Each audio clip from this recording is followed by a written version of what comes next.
Hello and welcome to RVCC online. आज हम लोग आईसीएसई क्लास 10 का नया चैप्टर शुरू करने जा रहे हैं जिसका नाम है शेयर्स एंड डिविडेंड्स, है ना। तो काफ़ी सिंपल सा लेसन है।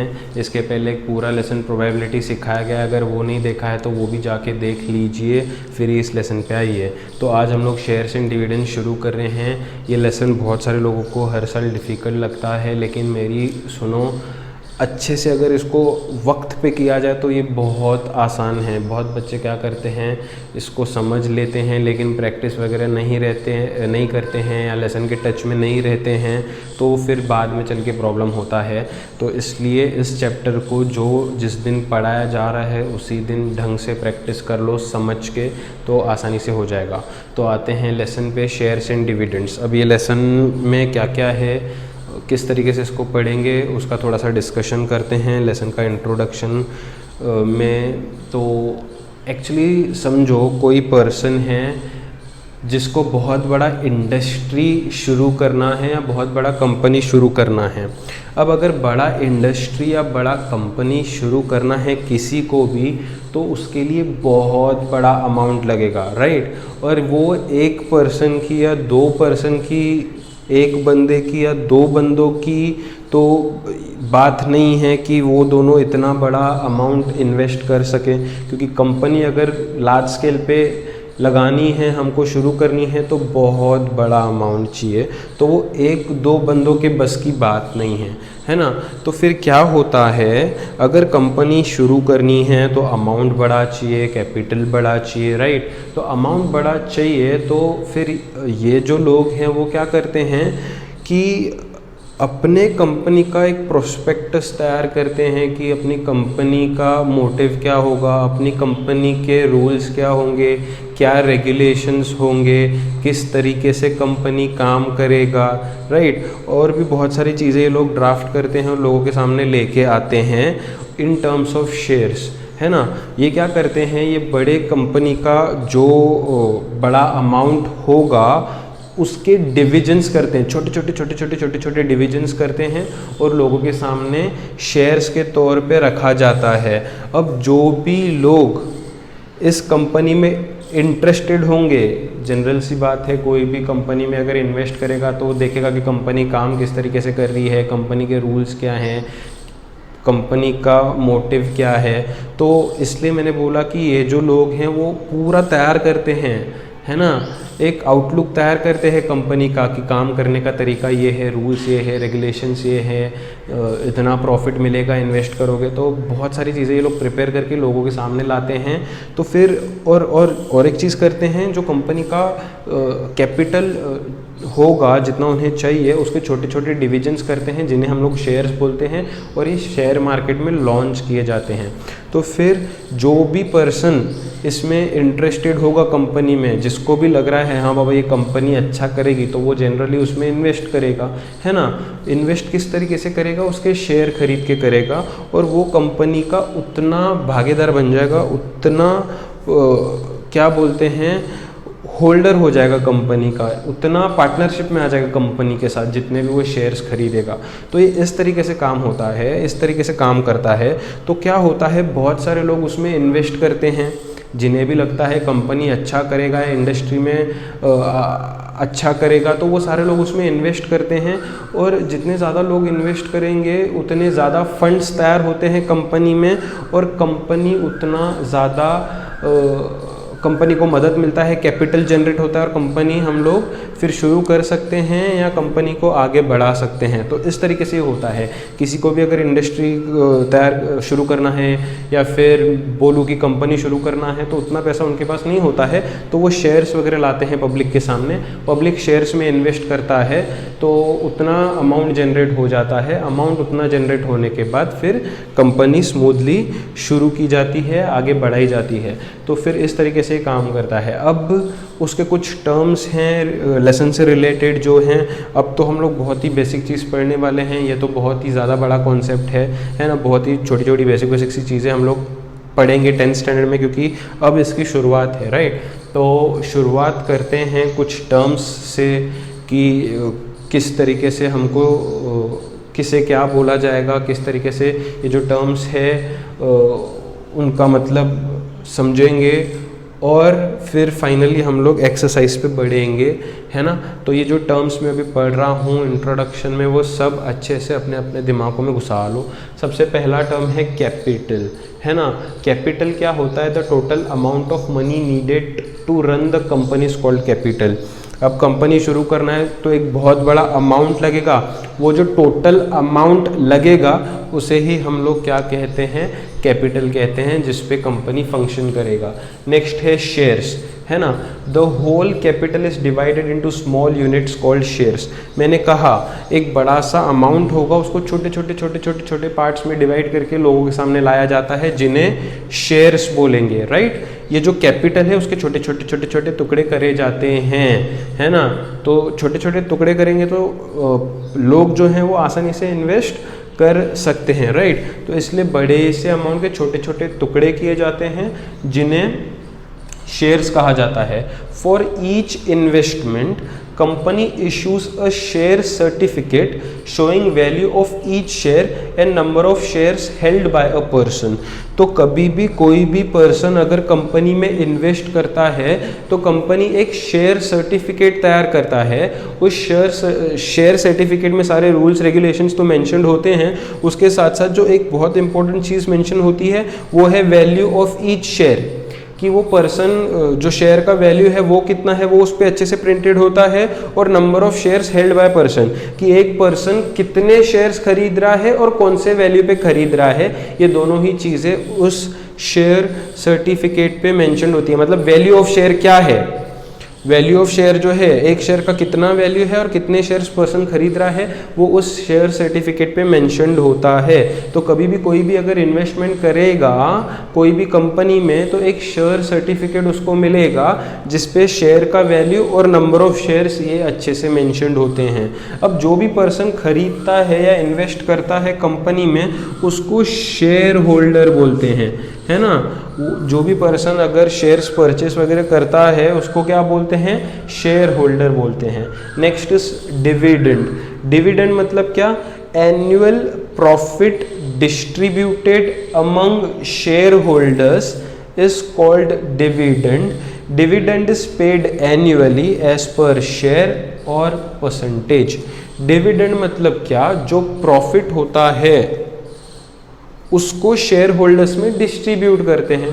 अगर कोई भी पर्सन इन्वेस्ट करेगा किसी भी कंपनी में तो जाहिर सी बात है प्रॉफिट के लिए ही करेगा। तो कंपनी एनुअली जितना भी प्रॉफिट करती है ना, तो वो जो प्रॉफिट है वो डिस्ट्रीब्यूट किया जाता है अमंग शेयर होल्डर्स। जितने भी उसके शेयर होल्डर्स हैं उन सब में वो प्रॉफिट डिस्ट्रीब्यूट किया जाएगा। Dividend is paid annually as per shares और परसेंटेज। तो जो डिविडेंड है वो जितने शेयर्स जो बंदा लेगा अकॉर्डिंगली डिस्ट्रीब्यूट किया जाता है और परसेंटेज से डिस्ट्रीब्यूट किया जाता है, राइट। तो इस तरीके से ये डिविडेंड हो गया। नॉमिनल वैल्यू, अब क्या है? Nominal value. अब ध्यान से सुनना, value of share printed on share certificate is called nominal value, also known as face value, also known as par value. तो नॉमिनल वैल्यू मतलब क्या? जो शेयर सर्टिफिकेट पे शेयर के वैल्यू होता है, जो शेयर सर्टिफिकेट पे शेयर का वैल्यू होता है उसे नॉमिनल वैल्यू कहते हैं। क्या होता है? ये एक लंबा सा प्रोसीजर है, एक साइकिल है एक्चुअली। जो भी शेयर का वैल्यू होगा वो कंपनी डिसाइड करती है, राइट। जो भी शेयर का वैल्यू होगा वो कंपनी डिसाइड करती है, तो उसे शेयर वैल्यू कहा जाता है, नॉमिनल वैल्यू कहा जाता है, फेस वैल्यू कहा जाता है, पार वैल्यू कहा जाता है। तो जो भी शेयर है उसका प्राइस कौन डिसाइड करता है, उसका वैल्यू कौन डिसाइड करता है? एक शेयर का वैल्यू कंपनी डिसाइड करती है ना, जिसे हम लोग नॉमिनल वैल्यू, फेस वैल्यू या पार वैल्यू कहते हैं, है ना। कंपनी क्या करती है? शेयर का प्राइस, एक शेयर का वैल्यू फिक्स करती है, जिसे nominal value, face value, par value बोला जाता है, जो कि शेयर सर्टिफिकेट पे मेंशन्ड होता है हमेशा, है ना। अब एक बहुत important point, dividend is always calculated on face value. जो डिविडेंड है, जो प्रॉफिट है, जो कंपनी प्रॉफिट दे रही है ना, डिविडेंड मतलब प्रॉफिट, वो हमेशा फेस वैल्यू पे ही कंपनी देगी, क्योंकि कंपनी ने कौन सा प्राइस निकाला है? जो कंपनी ने प्राइस निकाला है उसको ही फेस वैल्यू कहते हैं। मैंने बोला कंपनी ही डिसाइड करती है शेयर का वैल्यू, है ना, जिसे हम लोग फेस वैल्यू कहते हैं। तो कंपनी जो वैल्यू डिसाइड करती है, प्रॉफिट भी कंपनी उसी पे देती है। कंपनी कौन सा वैल्यू, कौन सा प्राइस फिक्स करती है, शेयर का प्राइस फिक्स करती है, उस प्राइस को क्या कहते हैं, फेस वैल्यू। तो कंपनी प्रॉफिट भी उसी वैल्यू पे देगी, समझ रहे हो। कंपनी जो वैल्यू फिक्स करती है जिसे फेस वैल्यू कहते हैं, तो कंपनी प्रॉफिट भी उसी वैल्यू पे देती है, मतलब फेस वैल्यू पे देती है। तो ये बात फिक्स कर लो, कंपनी जो वैल्यू फिक्स करती है उसे फेस वैल्यू कहते हैं और प्रॉफिट फेस वैल्यू पे ही मिलेगा। आया समझ में। Next is market value. Shares of different companies can be bought और sold in market through stock exchange. अगर मुझे शेयर खरीदना है या बेचना है तो डायरेक्टली मैं कंपनी के पास नहीं जाऊंगा। अगर रिलायंस का खरीदना है तो अंबानी के पास तो डायरेक्टली नहीं जा सकते ना, हाँ। तो इसके लिए एक स्टॉक मार्केट होता है जहाँ पे शेयर्स को खरीदा जाता है और बेचा जाता है। ये भी एक्चुअली थ्रू एन एजेंट ही होता है या डायरेक्टली भी होता है। तो ये एक लंबा प्रोसीजर है, जैसे मैंने बोला हम लोग इसको शॉर्ट रखते हैं और बेसिक रखते हैं। Shares of different companies can be bought और sold in market through stock exchange. अगर खरीदना है या बेचना है मुझे कोई भी शेयर को, तो ये सब होता है मार्केट में, जो स्टॉक एक्सचेंज से हो जाएगा। Prices at which share is sold और purchased in market through stock exchange is market value. तो क्या होता है, कंपनी एक प्राइस फिक्स करती है जो फेस वैल्यू होता है, प्रॉफिट भी कंपनी उसी पे देती है। लेकिन होता क्या है ना, मार्केट में जो प्राइस है शेयर का वो ऊपर नीचे फ्लक्चुएट करते रहता है time to time, right. Market value fix नहीं होता है, वो होता है डिमांड के ऊपर। अगर कंपनी बहुत ही अच्छा कर रही है तो मार्केट में उस शेयर का वैल्यू बढ़ जाएगा, है ना। कंपनी का फेस वैल्यू उतना ही रहता है कांस्टेंट, मार्केट में प्राइस चेंज होते रहता है ना। मान लो कि कंपनी बहुत ही अच्छा कर रही है तो बहुत सारे लोग कंपनी में इन्वेस्ट करना चाहेंगे, तो उस समय उसका जो वैल्यू है वो बढ़ जाएगा। अगर कंपनी ठीक ठीक कर रही है, सो कर रही है, तो उसका डिमांड उतना ज़्यादा नहीं रहेगा, तो उसका प्राइस जो कंपनी ने डिसाइड किया था फेस वैल्यू उसी पे बेचा जाएगा। मान लो कंपनी बिल्कुल बुरा कर रही है तो उसका जो प्राइस है वो फेस वैल्यू से भी नीचे गिरा देंगे ताकि लोग उसमें इन्वेस्ट करें। तो ये इस तरीके से होता है। तो मार्केट में एक शेयर का प्राइस कंटिन्यूसली चेंज होते रहता है टाइम टू टाइम, है ना। तो देखो, if market value is greater than face value, share is said to be at premium. Premium कब कहेंगे, जब मार्केट वैल्यू फेस वैल्यू से ज्यादा होगा, है ना। फेस वैल्यू मतलब कंपनी ने जो वैल्यू फिक्स किया है। मान लो एक कंपनी ने वैल्यू फिक्स किया 100 रुपीज एक शेयर का, है ना। कितना फिक्स किया है, 100 रुपीज एक शेयर का। अब वो कंपनी बहुत ही अच्छा कर रही है तो ज़्यादा से ज़्यादा लोग उसमें इन्वेस्ट करेंगे, तो कंपनी का यहाँ पे बहुत ज़्यादा कंपनी को डिमांड होगा। तो कंपनी को डिमांड होगा तो मार्केट वैल्यू उसका क्या कर देंगे, 120 रुपीज़ कर देंगे। कंपनी का जो प्राइस था वो अभी भी 100 ही है, मार्केट वैल्यू डिमांड की वजह से उसका बढ़ जाता है, तो 120 उसका मार्केट वैल्यू हो गया डिमांड की वजह से, है ना। तो जब भी मार्केट वैल्यू बढ़ता है फेस वैल्यू से तो उसे हम लोग प्रीमियम कहते हैं। मान लो कंपनी ठीक ठीक कर रही है तो जो फेस वैल्यू होगा वो ही मार्केट वैल्यू होगा, जितने पे कंपनी से आएगा उतने पे ही बेचा जाएगा, तो उस समय एट पार कहते हैं। मान लो कंपनी ने 100 रुपए का फेस वैल्यू पे शेयर निकाला है, लेकिन बहुत ही कंपनी सही कर नहीं सक रहा है, ठीक काम नहीं कर रहा है कंपनी, है ना। तो कंपनी नीचे गिरेगा, तो उस समय क्या होता है, उसका मार्केट में वैल्यू भी गिर जाता है। 100 से अभी 50 रुपए मार्केट में उसका वैल्यू हो जाएगा। मार्केट वैल्यू कितना हो जाएगा, 50 रुपए हो जाएगा, है ना। क्योंकि कंपनी सही से कर रहा नहीं है तो कंपनी नीचे गिरेगा, तो उसका जो प्राइस है उसको भी कम किया जाता है मार्केट में ताकि कोई इन्वेस्ट करे। तो उस समय जब मार्केट वैल्यू फेस वैल्यू से कम हो जाता है तो डिस्काउंट पे है शेयर, ऐसा बोला जाएगा, राइट। तो मार्केट वैल्यू अगर फेस वैल्यू से ज्यादा हुआ तो प्रीमियम, दोनों बराबर हुए तो पार, मार्केट वैल्यू गिर गया नीचे फेस वैल्यू से तो डिस्काउंट, फिर से मार्केट वैल्यू बढ़ गया प्रीमियम, उतने पे ही है पार कम हुआ, डिस्काउंट। समझ में आ रहा है मार्केट वैल्यू क्या है ना। कंपनी से सारे शेयर्स एक एसोसिएटेड पर्सन से मार्केट में आते हैं स्टॉक एक्सचेंज के लिए, फिर स्टॉक एक्सचेंज वाले जो हैं वो अकॉर्डिंगली उसका जो वैल्यू है वो कम ज़्यादा करते रहते हैं कंपनी का फंक्शनिंग देखते हुए। अगर कंपनी बेहतरीन कर रही है तो उसका डिमांड ज़्यादा होगा, तो उसका प्राइस बढ़ जाएगा, तो प्रीमियम पे जाएगा वो। अगर सो कर रही है तो उतने पे ही। अगर कंपनी सही नहीं कर पा रही है तो मार्केट वैल्यू उसका गिर जाता है और चीज़ें डिस्काउंट पे बेची जाती हैं। तो इस तरीके से ये है। कुछ इंपॉर्टेंट पॉइंट्स है, की नोट्स हैं। Face value always remains same. Face value मतलब कंपनी ने जो प्राइस फिक्स किया है वो हमेशा सेम रहेगा, वो कभी भी चेंज नहीं होगा। Market value changes time to time. मैंने बोला मार्केट में जो वैल्यू है शेयर का वो अकॉर्डिंगली चेंज करते हैं कंपनी का फंक्शनिंग देख के। Dividend is always paid on face value. Dividend हमेशा फेस वैल्यू पे ही कैलकुलेट करते हैं। मार्केट में उसका क्या प्राइस चल रहा है वो देखा नहीं जाता है। कंपनी क्या बोलती है कि मेरा जो शेयर है उसका प्राइस इतना है, वो कंपनी फिक्स करती है, जैसे फेस वैल्यू कहते हैं। तो कंपनी कहती है मैं प्रॉफिट भी उसी पे दूंगी।